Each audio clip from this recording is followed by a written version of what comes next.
गिबियावनो बड'लेण्डनि मिडिया चिरां जिल्लानि मिडिया बिथांमोननिसिम बे मोजांथार सुबिदाखौ मोननायनि थाखाय बिथांमोननिसिम साबायखर जासिनाय थादों आरो नैथियाव बड'लेण्डबासि आरो गासै असमबासिनिसिम खुलुमनाय जासिबाय कंग्रेसनिफ्राय खुलुमदों। जोंहा दिनै मोनसे मोजांथार प्रग्राम जानानै थांबाय जोबसेयानो क'क्राझार लकसभानि इनचार्ज बिथां गुणकान्त गगৈ बिथांनि दैदेननायाव मोनफ्रोमबो क'क्राझार एलएसिजों लोब्बा थाफानाय मोनब्रै जिल्ला क'क्राझार चिरां बाक्सा आरो बरपेटा जे एरियानिफ्राय गोलैदों प्रेसिडेन्ट बिथांमोनखौ लेंहरनाय जादों। बेनिफ्राय मोनफ्रोमबो जिल्लानि इनचार्ज बिथांमोनखौ लेंहरनाय जादों आरो ब्लक प्रेसिडेन्ट आरो बेबायदिनो सिस्टार अर्गानाइजेसन दङ जोंहा इयुथनि सेबानि महिला जेसेबां संगठन दं बिथांमोना फैजोबदों। दा बावहाय जोंहा बिराद मोनसे मोजां सावरायनाय जादों जे गाबागाव जिल्लानि ब्लकफोरा बेसेबां इमप्रुभ जादों, मण्डला मोनबैसो रेडि जाखो, बुथफोरा मोनबैसो रेडि जाखो। दा दिनैनि एसेसमेन्ट मथे ब्लक प्रेसिडेन्टफोरनि खोथानाय मथे 60%नि एसे बारा कमप्लिट जाबाय। जोङो आसा खालामदों नैबे अखा बांखा जुदि जायामोनब्ला दै बानाया जायामोनब्ला जोङो दासिमाव फोजोबनो हासिगौमोन। फैबाय थानाय नैबे आगष्ट मासाव जोङो बेखौ फोजोबगोन होननानै आसा खालामदों। आरो सिस्टार अर्गानाइजेसनफोरनि रिपर्ट मथे जोंनि लिडारफोरनि रिपर्ट मथे दिनै कंग्रेसनि गिदिरथार दोहौ जादों आरो बे कंग्रेसनि गिदिरथार दोहौ जानाया मोननै मोनथामसो खारनाव जोंहा जे बिधान सभा इलेक्सन जानो थांबाय थादों मध्य प्रदेशआनो होन राजस्थानानो होन छत्तीसगढ़आनो होन, दा बेफोराव कंग्रेसआनो खोब मोजां लिड लाबाय थादों।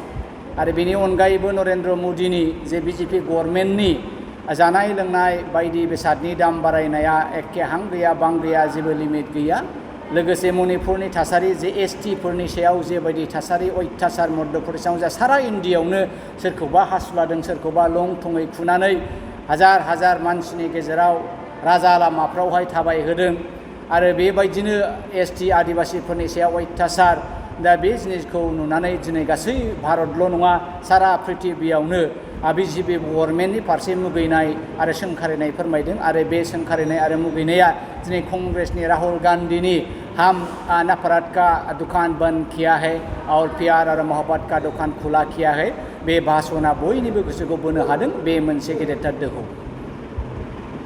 सार नोंथांमोना दिनै धरनाजों लोगोसे मेम'रेन्डाम होनायखौ जों नुनो मोनदों। बेवहाय मा दाबिफोरखौ लानानै नोंथांमोना मेम'रेन्डाम बावहाय बिसेस जेबो बेबायदि दाबि गैया। जोंनि दाबिया बेल' जे बेसादफोरनि दाम बांनायखौसो जोङो दिनै गले गले आवबो होबोबाय थादों जे नोंथांमोना एसेबां बुंसेयावबो अपोजिसन पार्टिनि एसेबां खावलायसेयावबो सारा भारतनारिनि रायजो राजाफोरनि खावलायसेयावबो नोंथांमोना बेसादफोरनि दामखौ मानो बारानिफ्राय बारा खालामबाय थादों। दा बे जिनिसा गाज्रि जागोन। बेनिखायनो जोंनि कंग्रेसआ खनसेबाव सारा आसामावनो जेसेबां जिल्लाफोर दङ जोङो बे धरनाखौ लानाय जादों दाम बेसाद बांनायनि एगेन्स्टै जोंनि बे मोनसेल' मेम'रेन्डाम। फैगौ बिसायख'थियाव कंग्रेस हिसाबै माबायदि साखाफारा फैगौ बिसायख'थियाव दिनैहाय कंग्रेसआनो मोनसे बिकल्प जादों। खालि बिटिसिल' नङा आसामल' नङा सारा इण्डियायावनो। दहाय दान्दिसे सिगां बुंखानाय बादि जोंनि बिटिसियावबो नोंथांमोना दिनै नुबाय बिजेपि आरो इउपिपिएलनि गेजेरावहाय लिडारफोरनि गेजेरावल' खुनुरुखुम मिलायनाय दङ, खिन्थु ग्रास रुटआव बिथांमोननि गेजेराव ओरैबायदि अरलायनाय अमिल दङ। दा बेखौ नायोबा थैलाय उजिलाय बिजेपिनि भटार्सफ्रा इउपिपिएलनि केन्डिडेट होयोबा बेनो होआ आरो बिजेपिनि केन्डिडेट होयोबा इउपिपिएलआबो होआ। दा थिग बेबायदिनो फारसेथिं बिपिएफआ थांबाय। बिपिएफआ बिराद गोबावनिफ्रायनो नाजाबोदोंमोन, ट्रेनिं होबाय थादोंमोन बोरै आरएसएसखौहाय बुरखायनो बोरै बिजेपिखौ बुरखायनो। नाथाय बुरखायसेयावबो बिथांमोना दिनैहाय ना एनडिएआवनो लाजाबाय दा ओरैबो थलं थफं। दा दुखुनांथाव बाथ्राया बेसो बिपिएफ बायदि एसेबां 17 बोसोर गभर्नमेन्ट खुंखांनायनि उनाव थाखा फैसानि अभाब गैया लिडारफोरनि अभाब गैया बेबायदि थासारियावबो बिथांमोना दिनै गाव हारसिं गसंनो गिनाय। दा बेफोरखौ नुनानै रायजो राजाया बिपिएफजों बोरै थाबावगोन, दा इउपिपिएलजों सोर थागोन, बिजेपिजों सोर थागोन। दा हारसिङैनो ओरैबायदि मोनसे परिबेस जादों, ओरैबायदि मोनसे प्राकृतिक सिटुवेसन जाना होदों, कंग्रेसआनो बिकल्प जादों। दा कंग्रेसआ जेसेबां जोङो ग्रास रुट लेभेलाव डेभेलप जादों बेनिख्रुइ जोंनि बायजोआरि बेकग्राउन्डआनो जोंनि फेभारावसो मावबाय थादों आरो मा। दा बेखौ नुयोब्ला Congress is very good in a very better position than yesterday. माखासे बिजेपिनि दैदेनगिरि बिथांमोना बुङो सार नेशनेल लेभेलनि पलिटिशियानफोरखौ जोंनि बर'फ्रा बाहागो लानो नाङा होननानै बायदि बायदि माखासे रिजनेल पार्टिनि दैदेनगिरिफ्रा बुंदों सोरबिनि सायाव नोंथाङा ना बिजेपि बिपिएफनि खोथाया नेसनेल पार्टि जायगा होनाङा बिथांमोनहा नेसनेल पार्टिखौनो सौनायबाय थादों बिजेपिखौ गले गले दिल्लीयाव थांहां नागपुराव थांहां गुवाहाटियाव थांहां डाङरिया हाग्रामा डाङरिया खद गयसे खद জোৱানাই হ্যাঁ এই এনডিএ ন্যাশনাল পার্টি লগত এলায়েন্সৰ কাৰণে তেখেত ইমান মাহে মাহে আশা কৰি আছিল সৈ সম্পত্তি বিক্ৰী কৰি ডেমনষ্ট্ৰেশ্যন কেতিয়াবা ৰাস্তাত শ্ব' কেতিয়াবা হাজাৰ হাজাৰ মেল মিটিং কেতিয়াবা থাউজেণ্ড জইনিং এই গোটেই নাটকবিলাক কেনেকা আমি বিজেপিক আকৰ্ষণিক কৰিব পাৰিম সেইটোৰ কাৰণে তেখেত আজিলৈকে কাম কৰি আছিল বেচৰাগোলা কিন্তু এনডিএ অৰ্থাৎ বিজেপি তেখেতক ৰেজেক্ট কৰি দিলে আৰু তেখেতৰ মুখৰ পৰা যদি কয় নেশ্যনেল পাৰ্টিক স্থান দিব নালাগে ইয়াতকৈ বুঢ়া মিছলীয়া ড্ৰামাটিক আৰু খোদ আছে ৰাইজ ৰাজা আজিৰ তাৰিখত ছবি বুজে এই গতিকে হাগ্ৰামা ডাঙৰীয়া যিমানেই নকওক নেশ্যনেল পাৰ্টিক নালাগে এতিয়া তেখেতৰ মানুহবিলাক কংগ্ৰেছৰ লগতো কথা পাতি আছে আমি আৰু কি ক'ম ইয়াতকৈ বেছি नाथाय बावैसो सान सिगां प्रमद बर'आ बुंदों माने फैगौ एमपि इलेक्सनाव इउपिपिएल आरो बिजेपिनि थाखाय रावबो भिक्टर जानाय नङा माने जेबो जेंना गैया ओरैनो देरहागोन माने प्रमद बिथांखौ नों मा बुंबावनो बेनि माखासे मथि गथि बिथांनि माखासे बडि लेंगुवेज मैया दाखालि सासे आर्मि जेनेरेलखौ इमान बिराद दृश्य मोनथामसो प्रमद बर'नि मार्क बे हारिनाव थालांसिगोन তিনিটা মাৰ প্ৰমোদ বৰৰ এই মাৰ আৰু দৃশ্য এই অসমবাসী পৃথিৱীৰ মানুহ কেতিয়াও পাহৰিব নোৱাৰে এক নাম্বাৰ মাৰ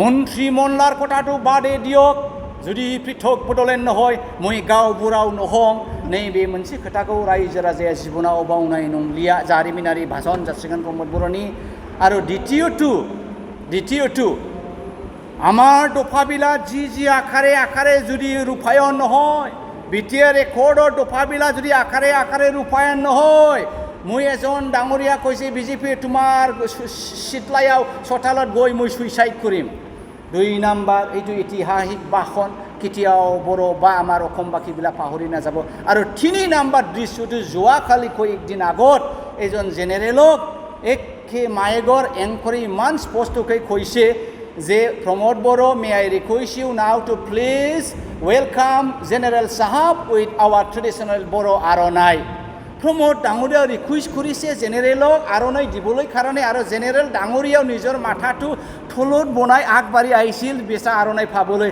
নিজকে আলাই দিলে আৰণাইটো প্ৰমোদ বড়োই এনেকুৱা মানুহৰ আজিৰ তাৰিখত মেণ্টেল স্থিতি নৰ্মেল আছে না এবনৰ্মেল আছে ইয়াৰ সন্দেহ আছে তেখেতসকলে যিয়ে নাকক সেইটো আজিৰ তাৰিখত ৰাইজ ৰাজাই গ্ৰহণ কৰিব নোৱাৰে এই গতিকে বিজেপি আৰু ইউপিপিএলৰ কোনো ফেক্টৰ নহয় কথাটো এইটো ইয়াৰ মাজতে কিবা একটা ফেক্টৰ হ'ব পাৰে डेलिमिटेसन ड्राफ्टनि सोमोन्दै सार मा बुंगोन दा इउपिपिएल बिजेपि सरकार थासेयावबो दिनै जोंनि रिजनेल पार्टिफोरखौ एसे नासयनो नागिरदों डेलिमिटेसन ड्राफ्टनि सायाव माखासे भुवा दिन्थिनायखौ जों नुबाय थादों डेफिनेटलि व्यक्तिगत गरजन मोसाहारिया खालामनांगौमोनब्लाबो डेलिमिटेसननि सोमोन्दै आं इसेबां माथा मारिनाय जायाखै गोबां खारननि थाखाय अबसे आङो क'क्राझार चिरां जिल्ला हिसाबै प्रेसिडेन्टखौ लानानै मोनसे मेम'रेन्डाम होदों आरो बे मेम'रेन्डामाव आं बे बाथ्राखौनो बुंदों मोननैसोल' पइन्ट आङो उत्थापन खालामदों जे बिटिसि एकर्डखौ लानानै जे 6 शिड्युल एरियायावहाय 75% रिजार्भ जानांगौ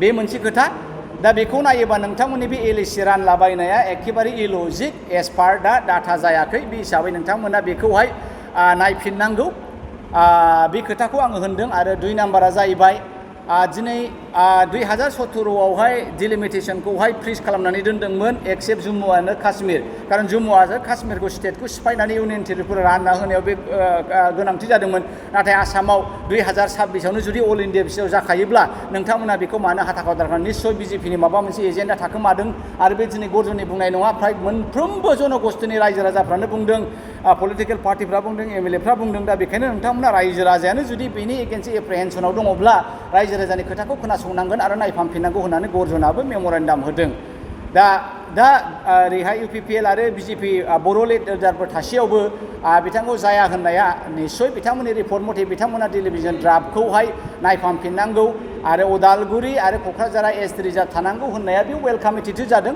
आङो बिनि सोमोन्दै दा बेसेबां डिलिमिटेसन कमिटिया बा इलेक्सन कमिसना बेखौ आजावगोन आं बिनि सोमोन्दै थयथ'खौ लाथ'वाखै। आसा खालामदों एबसुनि होननाय मथे आदा दावरावमोननि होननाय मथे आरो BPFनि नाजानाय मथे स्टुडेन्ट इउनियननि नाजानाय मथे मोजां जोंनि फेभाराव जागोन होननानै आं आसा खालामदों। मणिपुरनि जाथायखौ आङो साननै सानथामसोनि उनावहाय मोजाङै बर' रावजोंनो फैनो सानदों आं। नैबे मिटिंखौ नेदों आरो गाबोनबो मोनसे मिटिं दङ आंहा। निस्सय समबारहालागै आं हयथ' आङो चिराङावनो फैनो हागौ। नैबे मणिपुराव जे कुकि भार्सेस मैथै बिथांमोननि गेजेराव जानाय जाथायनि सोमोन्दै मानो जाखो आरो मानो BJPआ बिथांमोनखौ एसेबो नायफिनाखिसै आरो बे एखे जाथाया मालाबा आसामाव जाफिनगोन नामा, बर'लेण्डआव जागोन नामा, आं बेनि सोमोन्दै बिराद मोजां मोनसे डाटा बानायदों। नोंथांमोना बे साननैसोनि उनावनो बे खौरांखौ मोनगोन आरो आं आसा खालामदों दिनैनो वेलकाम खालामखादों नोंथांमोनहा। जुदि बे मणिपुरनि थासारिखौ लानानै गरजन मोसाहारिनि बुंनायखौ खोनादोंमोन नोंथांमोना बयबो दान्दिसे 30 मिनिटसोबाबो खोनासं होननानै आं दिनै फ्रि एनाउन्समेन्ट बायदि एडभार्टाइजमेन्ट बायदि होनाय थाबाय। खारन आं ओइ दिनखालिसो एखे थयथ' मथे नांगौ बायदि जिनिसखौ सोलोंनो गोनां खोनासंनो गोनांखौ आङो बुंनाय जागोन। खारन बे एखे परिबेस मणिपुरनि जेबायदि थासारि हिउमेन डेम'ग्राफिनि थासारि जाथि जन'गस्थि आरो धोरोम लानानै जे थासारि बियो जोंनि BTED बा आसामनि एसेबो आलादा नङा। दा बे एखे थासारिया जुदि मणिपुराव जादोंब्ला आसामाव गाबोन समफोर जाया आरो जोङो बिनि भिक्टिम जाया बेखौ आं बारा नुहुराखै। बेखायनो साननैसोल' नेथ'दो रायजो राजाफोर। आं बेखिनिखौनो बुंनानै मणिपुरनि सोमोन्दै दोनथ'बाय। थेंक इउ आरो खुलुमबाय।